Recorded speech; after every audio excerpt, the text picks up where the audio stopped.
Hi friends, welcome to Nila's kitchen. நம்ம இன்றைக்கி என்ன பார்க்க போகிறோம்னா சூப்பரான ஒரு லஞ்ச் பாக்ஸ் வெரைட்டி ரைஸ் எப்படி செய்யலான்னு பார்க்கலாங்க. நான் ஆயில் வந்து 2.5 டேபிள் ஸ்பூன் அளவு ஊற்றிருக்கேன். நல்லா காயிட்டும். நான் கடலெண்ணெய் எடுத்திருக்கேன். தாளிக்கிறதுக்குங்க சின்ன வெங்காயம் ஒரு 50 கிராம் அளவு, 3 வரமிளகாய், 2 பச்சை மிளகாய், கறி லீஃப் போட்டுங்க. ஆயில் ஊற்றிட்டு கடுகு போட்டுக்கலாம். பாருங்க, கடுகு நல்லா வெடிச்சிருச்சு. இந்த வரமிளகாயும் பச்சை மிளகாயும் போட்டுக்கலாங்க. நல்லா பொரிஞ்சதுக்கப்புறம் கருவேப்பிலை கொஞ்சம் போட்டுக்கிறேன். இப்போ நான் எடுத்து வச்சுருக்கேன் சின்ன வெங்காயம் 50 கிராம் இருக்கலாங்க, அதை போட்டுக்கிறேன். இது நல்லா வதங்கணும். வதங்கட்டுங்க. ஆனியன் நல்லா வதங்கிருச்சு. இந்த ஸ்டேஜில் மஞ்சத்தூள் ஒரு 1/2 டேபிள் ஸ்பூன் அளவு நான் போட்டுக்கிறேன். சின்ன டேபிள் ஸ்பூனுங்க, அந்த அஞ்சலி பெட்டி ஸ்பூன் அளவு சொல்கிறது. நல்லா வதங்கணும். இது ஓரளவுக்கு வதங்கினா போதும். இப்போ நான் எடுத்து வச்சுருக்க தக்காளி போட்டுக்கிறேன். நான் ஒரு 1/2 கிலோ பழம் எடுத்துருக்கேங்க.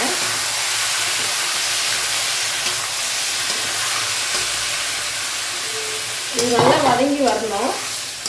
நமக்கு தக்காளி வேகிறதுக்காக நான் கொஞ்சமாக தூள் போட்டுக்கிறேங்க. நான் இந்த ஸ்பூனில் சின்ன ஸ்பூனில் ஒரு ஸ்பூன் போட்டிருக்கேன். அப்புறம் பார்த்துட்டு உப்பு காரம் பார்த்துட்டு போட்டுக்கலாங்க. இது நல்லா வதங்கி குழஞ்சி வரட்டுங்க, பார்க்கலாம். நல்லா வதங்கி நல்லா சுண்டி வரணும், தொக்கு பதத்துக்கு வரணுங்க. பாருங்க எந்த அளவுக்கு நல்லா குழஞ்சிருச்சு. இது இன்னும் தண்ணியெலாம் சுண்டணுங்க. நமக்கு ஒரு 10 நிமிஷத்துலேயே நல்லா சீக்கிரம் ஆகிடும். இது சீக்கிரம் எமர்ஜென்சி ரைஸ் மாதிரி செஞ்சு கொடுத்துர்லாங்க. பாருங்க, தக்காளி பழம் நல்லா குழஞ்சிருச்சு நமக்கு. இப்போ க்ளோஸ் பண்ணி வச்சுக்கோங்க. இன்னொரு 5 நிமிஷம் கழிச்சு ஓப்பன் பண்ணி பார்க்கலாம். பாருங்கள், நல்லா சுண்டிருச்சு நமக்கு. தக்காளி நல்லா வதங்கிருச்சு. இந்த ஸ்டேஜில் நான் 1 டம்ளர் ரைஸு விசில் வச்சு எடுத்துருக்கேன், ஆற வச்சு எடுத்துருக்கேன். போட்டுக்கிறேன். நல்லா மிக்ஸ் பண்ணிக்கலாம்.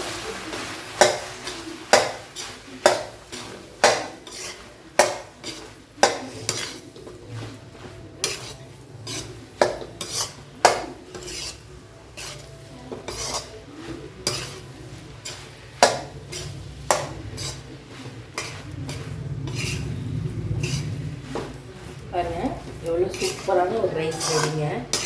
நீங்கள் நைட்டு வச்சு சாப்பாடு மீண்டுட்டா கூட ஃப்ரிட்ஜில் வச்சுருந்தீங்கன்னா இந்த மாதிரி செஞ்சு சாப்பிட்லாம்.